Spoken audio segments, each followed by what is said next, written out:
¿Estás pensando en comprar un piso para alquilar? ¿O quizás tienes ya una propiedad y no sabes muy bien qué hacer? Pues mucha atención, porque esto seguro que te interesa. Vamos allá. Hola a todos.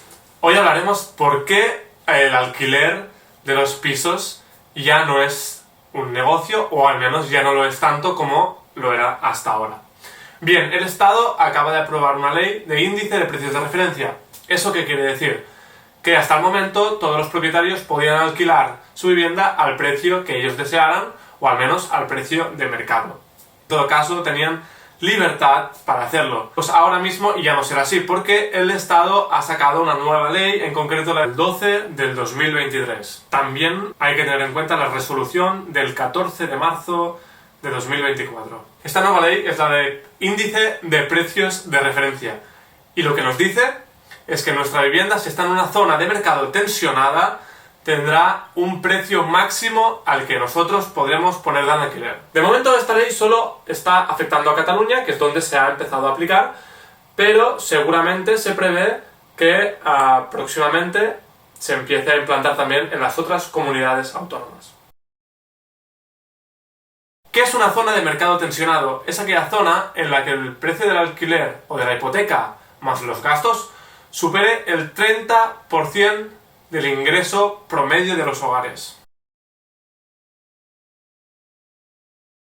Hay que decir que el nuevo índice de precio de referencia más o menos disminuye entre un 30 y un 50%, dependiendo del tipo de piso y el tipo y la zona en la que se encuentra, los ingresos previos a esta nueva ley. Este índice de precios de referencia, para marcar el precio, tiene en cuenta factores como el tamaño del piso, el año de construcción, la ubicación, certificado energético, estado, etcétera, etcétera. En caso de los propietarios que tengan inquilinos con un contrato ya existente previos a esta ley, podrán mantenerlo sin problema hasta que finalice este contrato. Una vez finalice, en caso de que el precio anterior fuera superior, deberán actualizar el nuevo precio al índice de precios de referencia. Una vez se ponga los precios en función del índice de precios de referencia, sea por primera vez o sea tras actualizar el contrato, solo se podrá aumentar de momento en 2024 hasta un 3%, porque representa que es la forma de afrontar el IPC. En otras palabras, este 3% es para actuar en contra de la inflación, es decir, aunque nosotros tengamos el precio de referencia, siempre podremos subirlo de momento este año solo un 3% para hacer frente a la inflación. Además, existen una serie de bonificaciones en el IRPF cuando se va a hacer la declaración de la renta, en función de si seguimos varias pautas. Si, por ejemplo, tenemos un piso puesto en alquiler y se encuentra en una zona tensionada y realizamos un 5% de descuento en ese contrato de alquiler, recibiremos una bonificación del 90%.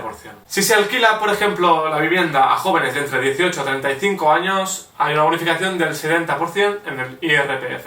En caso de que se hubiera hecho una rehabilitación, 2 años previos al nuevo contrato de alquiler, hay una bonificación de hasta el 60%. Si estamos alquilando un piso y se da la situación de que el inquilino deja de pagar, se pueden dar dos casos. En el caso de que no esté en la situación de vulnerabilidad, se tendrá que poner una demanda por impago, y entre los trámites, la vista del juez y el lanzamiento final pueden pasar entre 6 a 12 meses en España. Mientras que si los arrendatarios están en situación de vulnerabilidad, la ley dice que no se llevarán a cabo los trámites judiciales hasta 31 de diciembre de 2024. ¿Y cuáles son los colectivos vulnerables? Son aquellos que a final de mes no superen 3 veces el IPREM. Esto es el indicador múltiplo de renta de efectos múltiples. Este indicador sería como el SMI, el salario mínimo interprofesional. Pero en 2004 le pusieron este nombre para que los continuos cambios del SMI no afectaran a las subvenciones y a las ayudas. Hoy en día, 3 veces el IPREM en unidad familiar serían 1.613,52. Si la unidad familiar aporta menos de estos beneficios a final de mes, estará en situación vulnerable. Evidentemente hay excepciones, como por ejemplo si hay hijos o personas mayores. Si hay un hijo a cargo, se multiplicará 0,1 por el IPRM, que por ejemplo sería 1613 más 161,35. Eso daría 1774,87. Eso quiere decir que si una familia con una unidad familiar con un hijo está ingresando mensualmente menos de 1774, está en situación de vulnerabilidad. Lo mismo pasaría con personas mayores. Si en la unidad familiar hay personas mayores, también se multiplica 0,1 el IPREM. ¿Y qué es gran tenedor y qué es pequeño tenedor? Gran tenedor representa cuando tienes 10 o más propiedades o más de 1500 metros construidos en zonas no tensionadas. Si en cambio estamos en una zona tensionada y ahí tenemos 5 o más propiedades o más de 1500 metros cuadrados construidos, entonces ya pasamos a ser gran tenedor. Ser gran tenedor o ser pequeño tenedor también afectará, en este caso a nivel de burocracia, los trámites que nosotros tengamos que presentar para el desahucio. En este caso, nosotros tendremos que hacer trámites extras si somos grandes tenedores, como por ejemplo la declaración responsable conforme se ha acudido al procedimiento de conciliación o intermediación previa en un plazo previo de 5 meses a reanudar la solicitud para el trámite de suspensión. Eso quiere decir que si somos grandes tenedores, más o menos tendremos que llevar a cabo más papeleo o más trámites burocráticos. En cambio, si somos pequeños tenedores, habrá trámites que nos ahorraremos.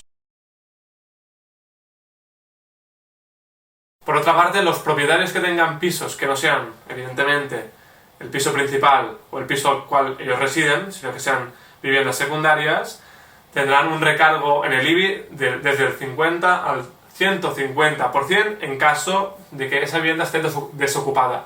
Como más tiempo esté desocupado, más viviendas tenga ese propietario, el recargo del IBI será mayor, pero nunca superando el 150%.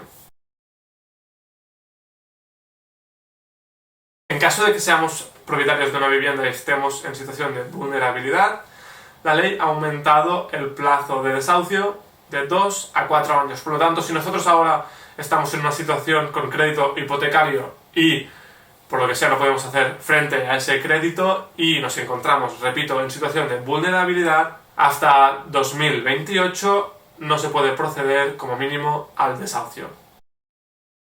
En conclusión, vamos a remarcar los puntos más importantes que hemos visto en este vídeo. En primer lugar, hay una presión por parte del Estado en movilizar o en ocupar los pisos que sean de segunda residencia de los propietarios, como hemos visto en el IBI. Por otra parte, una vez estos pisos se ponen en alquiler, hay una restricción marcado en el índice de precios de referencia, que disminuye entre un 30 y un 50% los ingresos que habían hasta ahora a valor de mercado. Estos índices de precio de referencia ya han empezado en Cataluña y se supone que seguidamente van a empezar a hacer efecto en el resto de las comunidades autónomas. Por otra parte, cualquier persona que esté en alquiler y se encuentre en situación de vulnerabilidad, los propietarios no podrán proceder a los trámites de desahucio hasta el 31 de diciembre de 2024. ¿Y todo esto qué consecuencias traerá a nivel de mercado?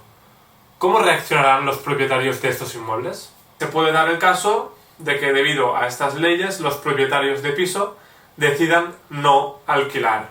También se puede dar el caso de que, como no pueden sacar rentas con el alquiler, decidan vender las propiedades. Al haber mucha oferta en el mercado, probablemente pueda hacer que los precios caigan, como ya vimos anteriormente en enero de este año, como los precios disminuyeron más o menos entre un 20 y un 10%. También se puede dar la posibilidad de que los propietarios decidan no alquilar, pero tampoco vender. Sea como sea, cualquiera de estos dos casos que hemos comentado hará que haya una restricción o una disminución de la oferta de alquiler de estos pisos. También se puede dar la posibilidad de que los compradores que buscan rentas a través de estos activos quieran igualar el precio de compra de la vivienda a la rentabilidad que daban hasta este momento. Por ejemplo, si una vivienda daba un 5% de rentabilidad y se pagaba 600 euros mensuales, si ahora el índice de referencia marca 400 euros, si esos compradores quieren mantener esta misma rentabilidad, se verán obligados a hacer presión a los vendedores para hacer bajar el precio de estos inmuebles. Por lo tanto, si eres propietario de un piso y quieres sacar una rentabilidad, ahora mismo las opciones más rentables y más seguras serían alquiler turístico, alquiler de temporada, alquiler por habitaciones, donde no se regula el índice de precios de referencia. De momento, también se puede dar la opción de comprar pisos que necesiten una rehabilitación o una mejora, añadir ese add value y proceder luego a la venta sacando pues un margen que permite también dar una renta por la compra y venta de estos activos. Espero pues que os haya gustado el vídeo. Intentaré seguir informando sobre los últimos avances de la ley en este sector inmobiliario. No hace falta que le deis a suscribir ni a me gusta, porque la finalidad de este vídeo no es buscar suscriptores ni likes, simplemente poder informar y que este mensaje y que esta información pueda llegar a la máxima gente posible. Muchas gracias.